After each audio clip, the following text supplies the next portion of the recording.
अस्सलाम वालेकुम और रिव्यू स्पीकर में खुशामदीद। मेरा नाम अमीर है और आज हम आपके लिए लाए हैं Oppo F5 का रिव्यू।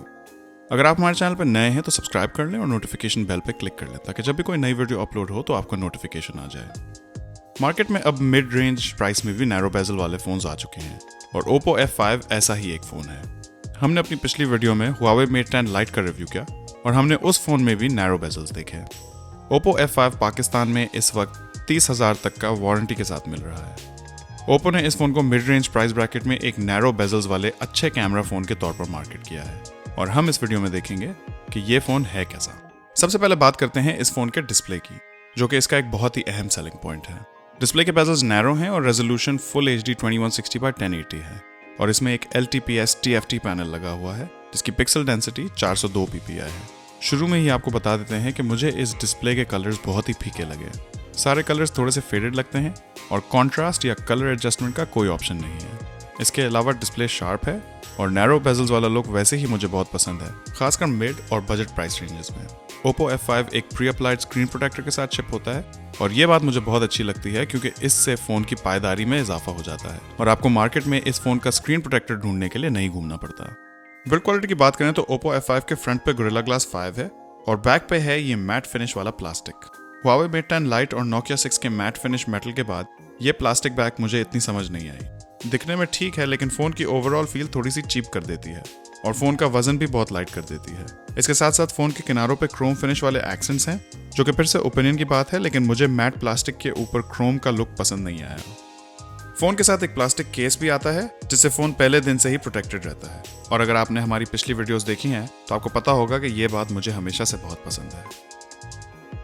अब आते हैं परफॉर्मेंस पे। मिड रेंज प्राइस में हाई परफॉर्मेंस प्रोसेसर एक्सपेक्ट नहीं करने चाहिए और इस फोन की भी परफॉर्मेंस एवरेज है। Oppo F5 में MediaTek का MT6763T ऑक्टा-कोर प्रोसेसर लगा हुआ है, जो कि एक एवरेज पावर वाला प्रोसेसर है और साथ में है Mali G71 GPU। Oppo F5 दो वेरिएशंस में अवेलेबल है, एक है 4GB रैम और 32GB स्टोरेज जो हमने रिव्यू के लिए लिया है और एक है इससे हायर स्पेक्स वाला जिसमें है 6GB रैम और 64GB स्टोरेज और इस स्टोरेज को आप 256GB तक के माइक्रो SD कार्ड से एक्सपैंड भी कर सकते हैं। मजे की बात तो यह है कि इस फोन में ड्यूल सिम सपोर्ट है और आप 2 सिम्स और एक SD कार्ड साथ लगा सकते हैं, यानी कि कोई हाइब्रिड सिम स्लॉट वाली झंझट नहीं है। Oppo F5 रोजमर्रा की एप्स आराम से चलाएगा और मैंने तो इस फोन पे कुछ गेम्स भी खेली और कोई इश्यूज नहीं हुए।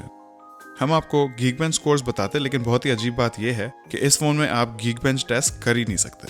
ऑनलाइन रिसर्च में हमें सिर्फ इतना पता चला कि पावर सेव करने के लिए Oppo F5 अक्सर ऐप्स को इंटरनेट से कम्युनिकेट नहीं करने देता। ये मुझे बहुत ही अजीब लगा और मेरे साथ ऐसा पहली बार हुआ है कि मेरे फोन ने कोई ऐप चलने से ही रोक दी हो। सेंसर्स की बात करें तो इस फोन का फिंगरप्रिंट सेंसर बहुत ही तेज है। मैंने शायद ही अपनी जिंदगी में इससे तेज फिंगरप्रिंट सेंसर यूज किया हो, यानी कि सेंसर पे उंगली रखते ही फोन पलटने से पहले ही स्क्रीन ऑन हो जाती है। इसके साथ साथ इस फोन में जायरोस्कोप सेंसर भी मौजूद है। Oppo F5 में फेशियल रिकग्निशन भी है जो कि बहुत तेज है और एप्पल के फेस आईडी को देखकर बनाया गया है, लेकिन ये सिर्फ फोन के कैमरा से चलता है, जबकि iPhone 10 में डॉट प्रोजेक्शन से 3D फेशियल रिकग्निशन होती है। इंटरफेस की बात करें तो Oppo का इंटरफेस iPhone से इंस्पायर्ड है या कॉपीड है। एप्स का लेआउट, टॉप से नोटिफिकेशन पैनल और नीचे से कंट्रोल पैनल सारे एप्पल के जैसे ही हैं। यहाँ तक कि कैमरा ऐप और सेटिंग्स मेन्यू भी एप्पल जैसा है।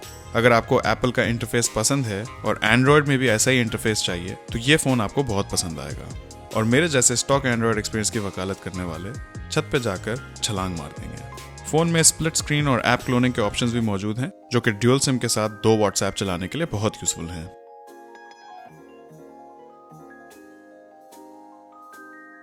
अब बात करते हैं कैमरा की। Oppo F5 में पीछे 16 मेगापिक्सल का मेन कैमरा है जिसमें ऑटो फोकस और LED फ्लैश है और video recording full HD 1080p 30 frames पर सेकंड है। बस एक चीज मिसिंग है, ऑप्टिकल इमेज स्टेबलाइजेशन, जो कि इस फोन में होनी चाहिए थी क्योंकि इस फोन को इसके कैमरा के लिए मार्केट किया जा रहा है। बैक कैमरा की परफॉर्मेंस इस प्राइस रेंज के हिसाब से मुझे अच्छी लगी। इमेजेस शार्प थी और कलर रिप्रोडक्शन काफी एक्यूरेट थी। डायनामिक रेंज भी अच्छी थी और मुझे कोई ब्लोन आउट हाइलाइट्स नहीं दिखी। आगे की तरफ इस फोन का सबसे बड़ा यूनिक सेलिंग पॉइंट है, यह है इसका 20 मेगापिक्सल का सेल्फी शूटर। जी हाँ, इस फोन का फ्रंट कैमरा बैक कैमरा से ज्यादा रेजोल्यूशन का है। फ्रंट कैमरा की भी परफॉर्मेंस मुझे बहुत पसंद आई। इमेजेस बहुत हाई रेजोल्यूशन और शार्प होती हैं। साथ में इस फोन के फ्रंट कैमरा में एक डेप्थ इफेक्ट फीचर भी है और AI ब्यूटी मोड भी है। अगर आप इस प्राइस रेंज में एक अच्छे कैमरे वाला फोन ढूंढ रहे हैं तो Oppo F5 आपको ज़रूर कंसिडर करना चाहिए। Oppo F5 में 3200 मिली एम्प आवर की बैटरी है और मेरे ख्याल में बैटरी लाइफ इस फ़ोन का एक स्ट्रॉन्ग पॉइंट है। फ़ोन फुल बैटरी के साथ 1 से 1.5 दिन आराम से निकाल लेता है। और दूसरी बात यह है कि इस फ़ोन के साथ बॉक्स में ही 2 एम्प की पावर ब्रिक आती है, जो कि इस प्राइस रेंज में रेयर है। फास्ट चार्जिंग ना होने की वजह से एम्प्टी से फुल चार्ज में फ़ोन को 2.5 घंटे लगे, लेकिन बैटरी लाइफ इतनी अच्छी है कि अगर आप दिन के बीच में भी 1 घंटा चार्ज कर लें तो आपका दिन निकल जाएगा। मुझे ये देखकर बहुत खुशी होती है कि मिड रेंज फोन्स में भी अब हम फ्लैगशिप फोन्स जैसे फीचर्स देख रहे हैं, जैसे कि नैरो बेजल्स और डिसेंट कैमरास। Oppo F5 उन लोगों के लिए डिजाइन्ड है जो एक लोअर प्राइस्ड हैंडसेट खरीदने का सोच रहे हैं और मॉडर्न लुक्स के साथ साथ एक अच्छा कैमरा चाहते हैं। इसके साथ साथ इस फोन में बहुत सारी चीजें एप्पल के फोन्स पसंद करने वालों के लिए डाली गई हैं। अगर आप Huawei Mate 10 Lite और Oppo F5 के बीच में सोच रहे हैं तो Oppo F5 में बेहतर कैमरा है, जायरोस्कोप सेंसर भी है और फुल ड्यूल सिम सपोर्ट है, जबकि Huawei Mate 10 Lite में जायरोस्कोप सेंसर नहीं है और एक हाइब्रिड सिम स्लॉट है। दूसरी तरफ Huawei Mate 10 Lite की बिल्ड क्वालिटी बहुत बेहतर है और डिस्प्ले के कलर्स भी Oppo F5 से बेहतर हैं। आपको Oppo F5 का कौन सा फीचर सबसे ज़्यादा अच्छा लगा, मुझे कमेंट्स में ज़रूर बताइएगा। और अगर आपने हमारा Huawei Mate 10 Lite का रिव्यू अभी तक नहीं देखा है तो लिंक्स डिस्क्रिप्शन में हैं। आखिर में मैं आप सबका शुक्रिया अदा करना चाहूँगा कि आप लोगों के साथ की वजह से हमने अल्हम्दुलिल्लाह 5000 सब्सक्राइबर्स क्रॉस कर लिए हैं और इंशाल्लाह हम जल्द ही एक गिव अवे भी करने वाले हैं। ये गिव अवे मुझे 5000 सब्सक्राइबर्स पे करना था, लेकिन मुझे 2 हफ्तों के लिए मुल्क से बाहर जाना पड़ गया, तो इंशाल्लाह अब ये गिव अवे अगले हफ्ते होगा। हमेशा की तरह उम्मीद है कि आपको वीडियो पसंद आई होगी और इंशाल्लाह आपसे मुलाकात होगी अगली वीडियो में। अल्लाह हाफ़िज़।